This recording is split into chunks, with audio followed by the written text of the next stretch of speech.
So Tracy, remember this was months ago. We did some live financial coaching. Yeah.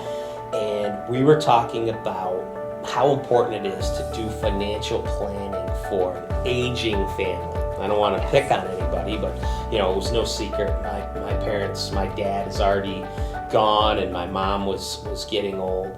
And so I wanted to talk with you today about my experiences. I told you my mom passed away back in January. Yeah. And I think it's so important there's so many lessons learned when you go through that process. And I realize it's not unique, right? Most people are going to live through losing a parent or both parents, or, being the executor of someone's estate is not entirely unique. But I think it's something that people don't talk about very No. much. You don't ever get to that moment where you just start planning for it out of the blue, unless you do know that something might happen. You kind of shove it off because maybe you don't even want to think about it. Exactly. It's a hard kind of thing to think about and process and plan out. It is. And so, having gone through it once with my dad, and at that point, your whole strategy is to just help everything get lined up for my mom, who was still alive. So that seemed, even though it was painful and sad, there was still, something there, and it was more joyful. So going through it this second time for my mom, with my dad already gone, the finality of it is striking. And so it makes me want to talk about this concept in success circles. They talk about beginning with the end in mind, right? Yeah. So if you think about the end of your own life and the end of your parents' life, and then you work backwards, it's a little bit of a grim subject, but in a way, if you tackle it, the earlier you tackle it, the better, right? And so I just wanted to share some of those things and talk about it with you. I think the last time we talked, you agreed that it wasn't a hot topic at the dinner table for you guys, right? No, it definitely wasn't. After our conversation, though, I took it into account, and I was like, maybe this is something I should be thinking about. And I think I did kind of talk to my parents about, do you guys have a plan or thing? So it really did. It started those initial conversations. That's so good. So that was the beginning stages. That's still kind of where I'm at in my journey with it. But I definitely, it got me thinking about it. Good. And one of the things that we talk about is not only having a plan, but actually once a year reviewing it, actually reading, when your parents have a will, and making sure people understand what they want.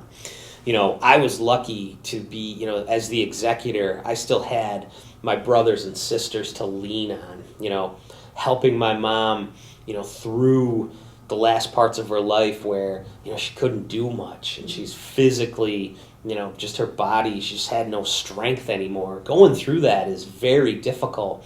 And having the paperwork in place, right? When you're interfacing with the medical community and you actually have things in writing and it's all real, like I said, it can be depressing, but having it makes it so much a lot easier. So that's the thing I want to encourage people to do, is have those difficult conversations. Figure out, if your parents have a will, make sure you yourself have a will. Start to put those things in place where, you begin with the end in mind and work backwards and make plans. It just makes life so much easier. And then the other thing that, as a financial coach, I'm always encouraging people to plan and build wealth and have something special as you move towards retirement age in terms of your money, a paid for house, all these things. I'm not trying to pick on my parents. I loved them. They were such hard workers, such great people. But, in the big picture, I give them just a barely passing grade, right? It's like a C+. The house that I grew up in is still there. There was a little bit of money, but it's a house that needs more money than could, what we have to fix it up. It's, they did a decent job, and we love them and we're proud of them. We're proud to be a family, but I certainly want to encourage people, and I want to teach my kids, you want to do way better than that.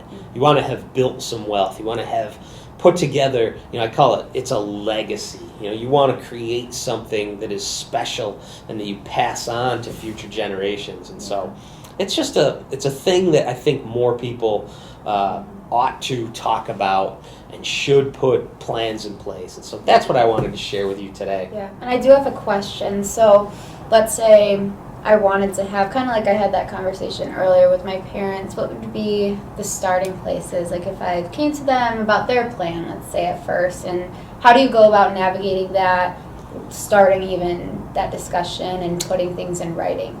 Okay, in writing. Yeah. Obviously, you've cleared the first hurdle where you just ask them if it's okay to talk about it, right? Get their buy-in that it's important, and reference, your friends or whomever that has given you a little advice to get the project in motion. For me, I encourage people to, at the very least, go online to a place like Mama Bear Legal Forms.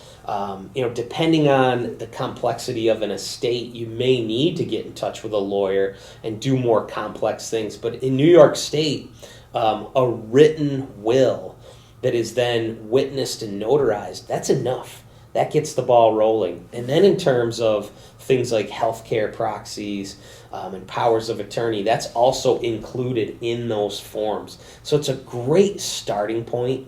And then if in the process of doing that, you're just using an online form, you're just having people start to, it puts the right questions in front of people. Once you have that form, it gives you a way to ask some difficult questions because they're on the form. Yeah. And what it'll do is it'll prompt you to think through some things and realize, okay, maybe this isn't enough. Maybe we need to look at a trust.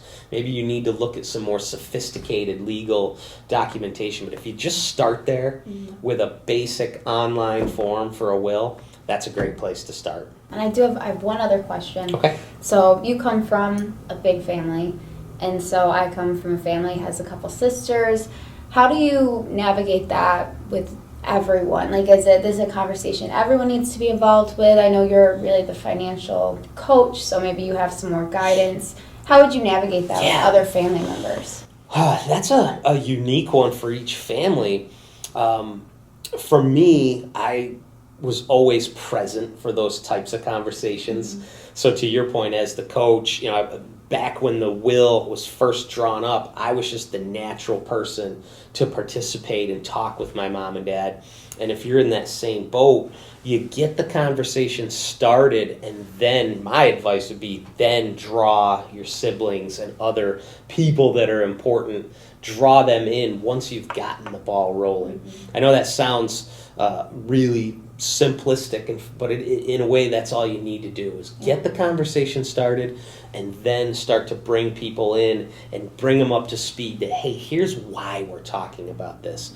Here's what we want to accomplish. And again, referencing, hey, my friend or my coach, told me his story about shepherding the family through the end of two beautiful lives. Share that story and get people on board by recognizing how important it is. Definitely.